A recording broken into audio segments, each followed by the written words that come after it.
And what is your name, please? My name is Kitty Carlisle. And what is your name, please? My name is Orson Bean. All right.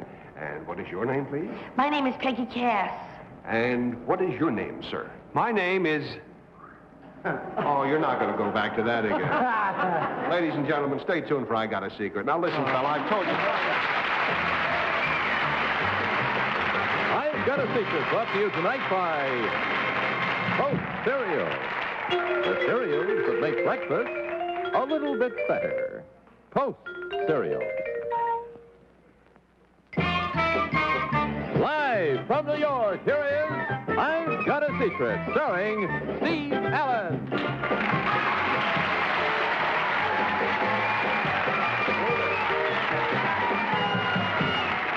Hello, folks. Yes, sir, as I already told you, but I'll do it again. Good evening and welcome to I've Got a Secret. That's 17 times they've heard the name of the program so far. They better get it straight. But now that we've met the panel of To Tell the Truth, let's meet the panel of, guess what? I've Got a Cigarette. First, let's aim our camera at the real Betsy Palmer. Next to her is real Bill Cullen. And back from a real vacation is the real Bess Meyerson. Hi. And finally, an obvious imposter, ladies and gentlemen, Henry Morgan. And that's our panel.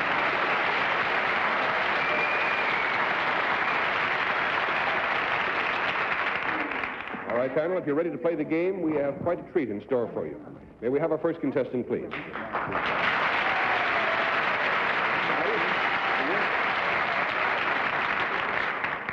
Ladies and gentlemen and panel, this young gentleman, his name is Tony Darrell, and he's a young fellow who I believe is destined to be a very big singing star in the near future. I first met Tony not long ago when Jane and I were working at the same club in Las Vegas. And since then, he has gone on to play a great many of the leading nightclubs, not just in this country, but around the world. And he is very soon to record his first album. Now, before we find out anything else about him, we'd like to hear him sing a song. I'm sure I can speak for all of us. So, Tony, if you're all ready, here's a microphone for you. Tony Darrell, ladies and gentlemen.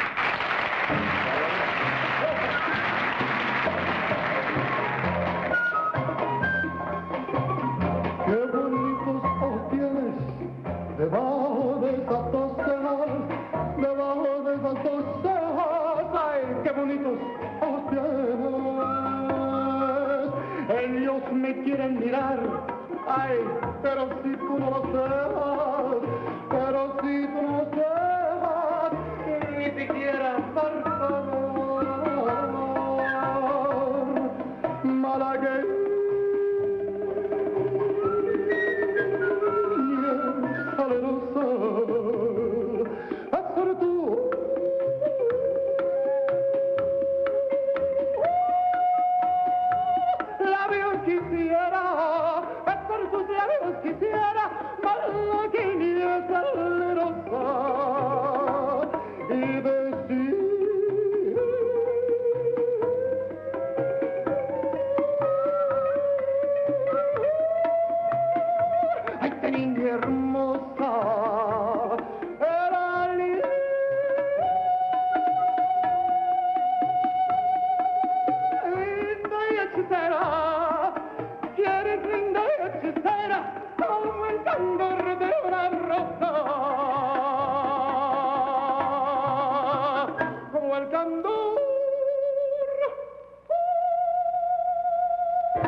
Tony. Thank you. You're probably in good shape, but I'm out of breath from listening to you. That's really amazing. Now, you have a secret for the panel, naturally, or we wouldn't be here this evening. So if you'll whisper that secret to me, we'll show it at the same time to the folks at home. Well,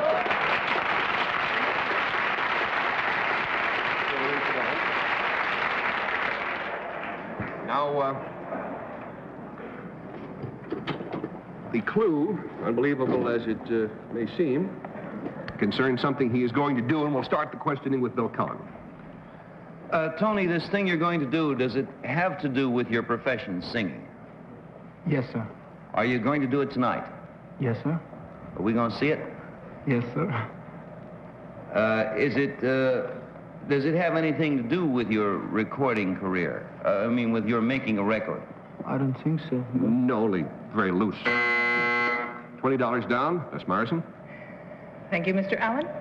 Tony, does it have anything to do with the remarkable range of your voice? No, ma'am, I don't think so. What is that note you hit, by the way? I'm just curious. Oh. That high one. I don't know. You ought to find out. It's really something. It's a promissory note, I think. I don't know what it is. Here, now, nobody paid to get in. Let's watch that at it. I have to ask my conductor, Jack Bonet. He'll probably... Tony, you're going to sing tonight. You're going to sing tonight? Yes. And are you going to sing alone? Yes, ma'am. Are you going to sing Wait a minute. You were in the middle of a question. What was it? An original composition. No. $40 down. Henry? Are you going to sing something that we have heard before, but you do it in a different way? Yes, sir. Well, you've heard it before, and you've heard it before the same way, in a sense. Is that so? Well, I don't get out a lot, so you're probably wrong. Are you going to sing a song in Spanish? Yeah, no. Well, yes, but it's irrelevant. It's irrelevant to you. Or irrelevante, as we say. Is it a more of a demonstration of your remarkable technique? Yes, sir. Then You're on the right track, Henry. Betsy. Are you going to sing a song that was written by Steve Allen, by any chance, Tony? Oh, I wish I were, but I'm not. You were. You mean other than just his remarkable facility of voice, it has something more to do than that? Well, no, it has to do exactly with that. Are you going to imitate instruments?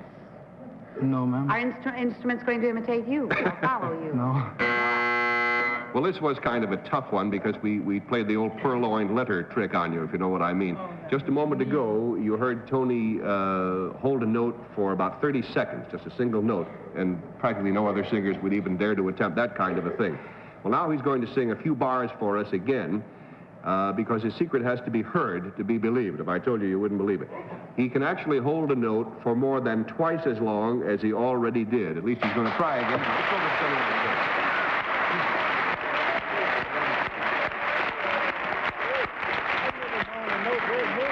Now, just so you won't think I'm giving you a fast talk job here, we have a clock, and we're on the air live, so nothing can be tricked up here. And when he hits the note, I will press the button, and we'll see how long he can hold the one note. And you try it at home if you think it's easy. Tony? Cosa, chico. Ahoo! Huasteca, qué linda eres. Toca.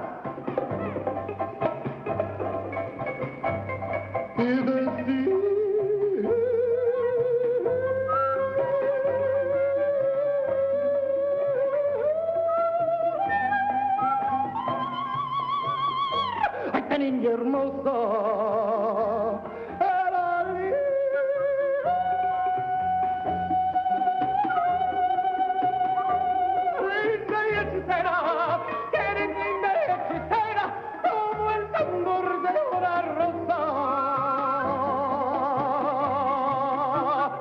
Como el candor.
Darrell was that young fellow's name. I had to start the button again. You noticed I started a couple of seconds early. So his time was 51 seconds. This afternoon at rehearsal, he did it for 61. I guess he was a little more nervous being on the air. We'll be back with you again in a minute after this message. You folks in Miami are in luck. Tony Darrell opens in your city tomorrow. He'll be at the Carillon Hotel down there. Then he goes back to the coast. And Henry, guess who he's going to do a recording with? Jane. They're going to sing Hello, Dolly in Chinese together. They've got a little arrangement of it. Now may we have our next contestants, please.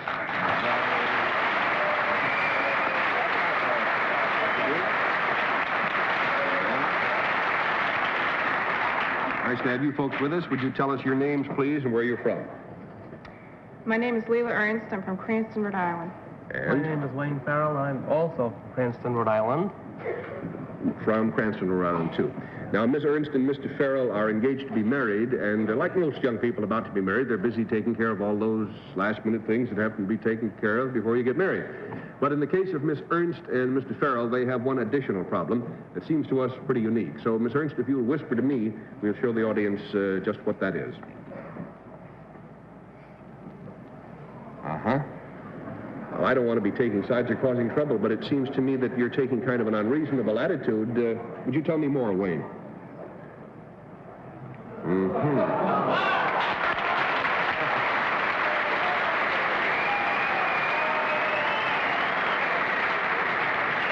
Well, the clue concerns something that Wayne has to do, you know, before they get married, and we'll start the game with Betsy Palmer. Wayne, this is just off the top of my head. You're not making her wedding dress, and you haven't finished it yet, are you? Afraid not. Are you doing something for the wedding? Only in a negative sense. In a negative sense. Are you going to be there the day you're to be married? Yes. Yeah, I'll give you a little clue. Don't worry about the wedding itself. It's going to be a good old-fashioned wedding. $20 down. Bill? Mr. Farrell, Steve said it was in a negative sense. Do you have to give up something before your bride, Miss Ernst, will marry you? Mm-hmm. Yes. Is it a habit as opposed to a physical thing? Be a pretty weird habit if it was, I'll tell you. It's a physical thing he's going to have to give up. That's safe to say, yes. You got a lot of things and you got to get rid of them, or you got one thing and you got to get rid of it. Is that the idea? Before your wife will come into your house. Yes. Another girl. It's on the right track. It's on the right track. $40 down. That's all right. Bill said another girl. I didn't want you to miss it. Is it, oh, Mr. Farrell, is it breathing? Yes. Ah, is it a pet of some kind? Yes. It's a breathing pet. Does it crawl? Is it the kind of pet that women wouldn't like around, like a snake or a mouse? It is? Snake? I don't blame her at all. That's the idea, all right. Now, the one thing that Leela Ernst and Wayne Farrell must do before they get married is, well, it's in a way, it's a little sad, because it seems that Wayne is going to have to give up his house pet, and you've already figured out what it is, but I want you to know that it's lived with him for more than 2 years, and it means a great deal to him. So, Wayne, do you want to tell him exactly what kind of a snake it is? Yes, it's an Indian python. I knew it. 18 feet, weighing 260 pounds, and is the largest one in the United States.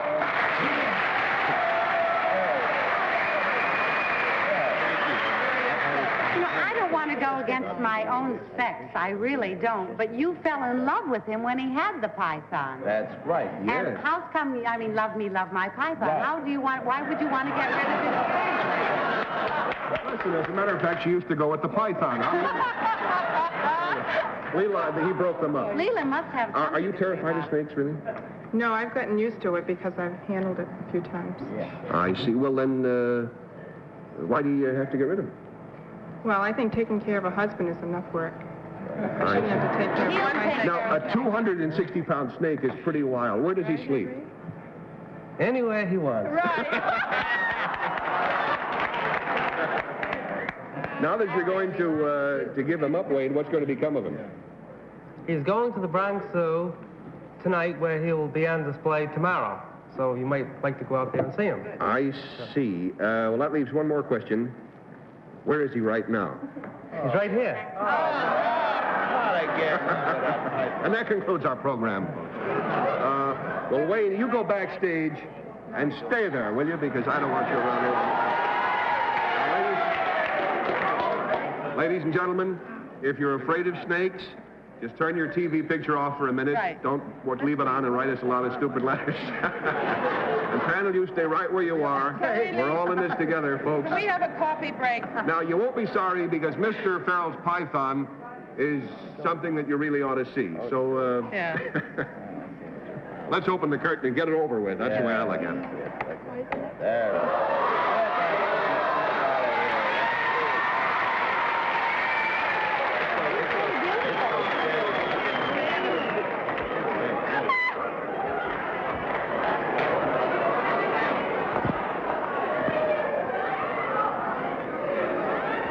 Where did you find this? Don't pick it up. Where did you find this thing? Well, I didn't find them. I bought them from a remarkable woman who... You ain't kidding, boy. I've heard of remarkable women, but this really tops it off. Now, what was this woman doing with a big snake like this? This lady has a real love for animals. She's really a wonderful person, and she finally had some animals on her own animal farm, and she was particularly fond of this snake, and I would like to give her a lot of credit. Her name is Miss Jessamine Goddard. Yes, and she's inside here at this moment, ladies and gentlemen. So it's all kidding aside, seriously now. Look out there. Steve, it's coming around. Both ends are coming around. No, it doesn't matter who moves. I want to say one thing very seriously. This snake is perfectly safe. You're in danger, but the snake is safe. All of you could drop like that from this snake looking at you even and grabbing your bird. What does he eat? This snake feeds mostly on rabbits, although he also likes roosters. I see. And how many rabbits does he eat at a meal? That depends on the weight of the rabbit, but he can eat anywhere from 4 to 7 rabbits at one meal. That would be every 3 weeks. He eats every 3 weeks? Yes, sir. A rabbit is bigger than his head. How does he solve that problem? Well, he can devour the largest rabbits there are, because the snake has a remarkable ability of unhinging its jaws, and there is a great deal of elasticity also. I see. Well, Wayne, I don't know when I've been so disgusted. I mean, so, no, seriously. This is a nice big tame, oh boy. A nice big tame snake. And if you only wouldn't keep looking at me and going, with this stuff. Well, thank you very much, Wayne Farrell, and good luck to you and Mrs. Farrell and your entire snake. You can see him at the Bronx Zoo, guys.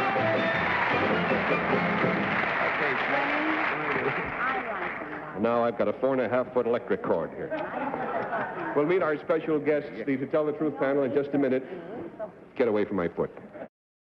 Now it's time to meet our special guest for tonight. I'm delighted to welcome our good friends and neighbors, the panel of To Tell the Truth. Tom Poston, Peggy Cass, Orson Bean, and Kitty Carlisle. Here they are.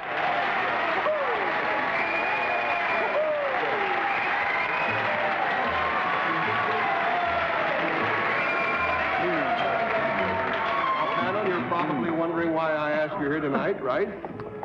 All right, well, it has come to my attention that before you do your show each week, that you're all in the habit of sitting around the dressing room and quizzing each other about old-time radio and TV shows, and that you each consider yourselves expert on the subject. Is that right? We'll drive them out of show business. All right. Well, it just so happens that before I've Got a Secret goes on the air every week, our panel, too, is in the habit of sitting around the dressing room and lying down on the floor and that sort of thing, and quizzing everybody in the house about old-time radio and TV shows.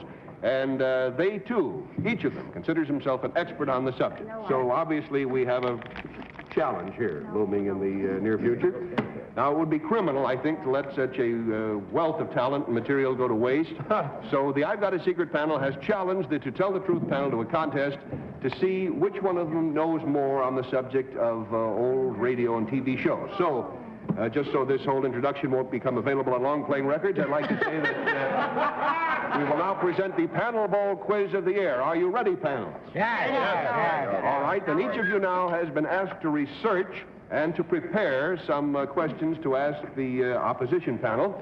And we'll start the game with Tom. Tom Poston, you ask your question, and the first person that I've Got a Secret who knows it, put up a hand, and that's how we'll play the game. I got a two-parter here, Steve, for 5 points. And the first part is, who played the Continental on television, and what line was he famous for? Henry Morgan had his hand up first. His name was Renzo Chisano. Right. And the line, was it the opening? When he began the show, it says, it's only a man's apartment. That's good enough. Don't be afraid. Don't be afraid.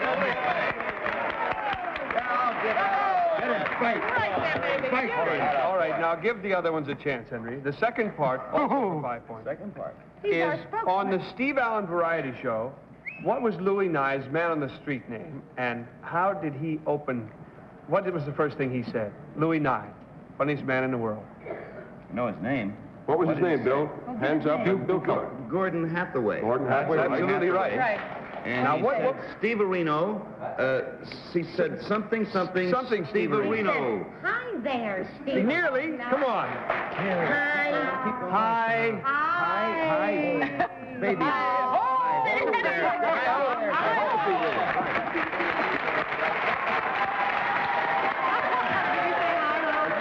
Okay, off to a good start. It's 10-0 favor of the secret panel. Okay, let's see. Betsy, you start now and you put a question to the other team. Well, my question also has two parts, and for 5 points each. And the first part is, what was the original name of the Phil Silvers show, in which he played? In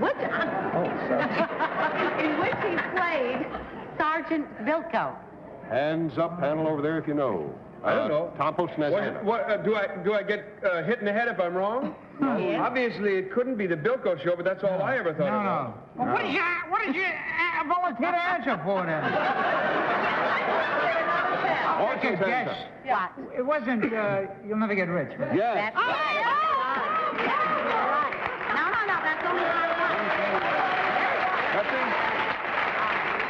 Now, the other one was, what was the original name of the first Ed Sullivan shows? No help for them, for us, okay. Come on, you old-timers. Don't you remember those dancing girls? Oh, was it the name of his column in the Daily News? I don't know. Broadway... I'm not going to tell dark? you. Broadway You're After Dark. absolutely wrong. Time is up. What was it, Betsy? was called Toast of the Town. That's right. Okay, it's 10-5, and now we go back to this side. And Peggy Cass. Oh, well, mine is two parts. The first part for 5 points. What was the theme song of Mr. Keene, Tracer of Lost Persons?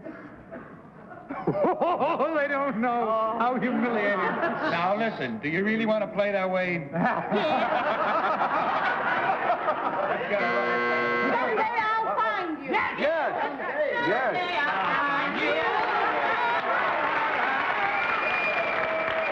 Wasn't so hard. Okay. All right, now, Peggy. for the second part of my question, I want you to sing the first 4 lines of Little Orphan Annie. The word. Look at her box with those pretty auburn locks. Whom do you see? It's the little orphan. Okay, Phil Cullen. Oh, those are the words, but let's have the tune now. I'm the only person. I'm the only person in television. I still have my Orphan Annie mug. I got my dog whistle, Peggy. You know, Peggy, I always said you got a mug like Orphan Annie. And now, Phil Cullen. Billy. Oh, my turn? Yes. Well, after that theme song bit, I've revised my question a little bit. Oh. In the $64 question program, who was the sound effects mother-in-law? Oh, come on. Seriously. The two-parter, and the first part is, what show made the word $64 question famous? The name of the show. Horse and Beans. Oh, I think it was Phil Baker in... The show? It was Phil Baker radio show, and it was, you... Bet your life. No. Prune. You... Who is your... Mother. What is your... cigar? No. Phil Baker in Take It or Leave It. Yes.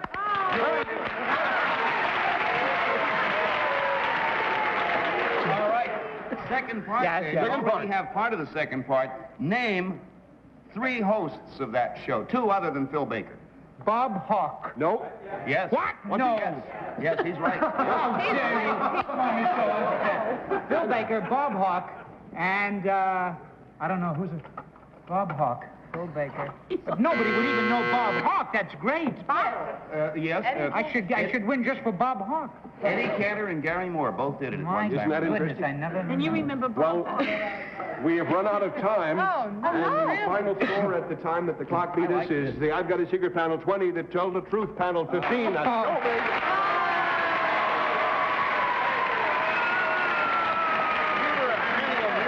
But that was a lot of fun. We'll have to play that again very soon. We'll be back in a moment after this message. 5 seconds. Yeah, it's going around. Ladies and gentlemen, next week our guest is Superman. I've Got a Secret has been brought to you tonight by Anacin, the headache tablet to relieve pain, to relax tension, calm nerves. Anacin. This is John Cannon speaking.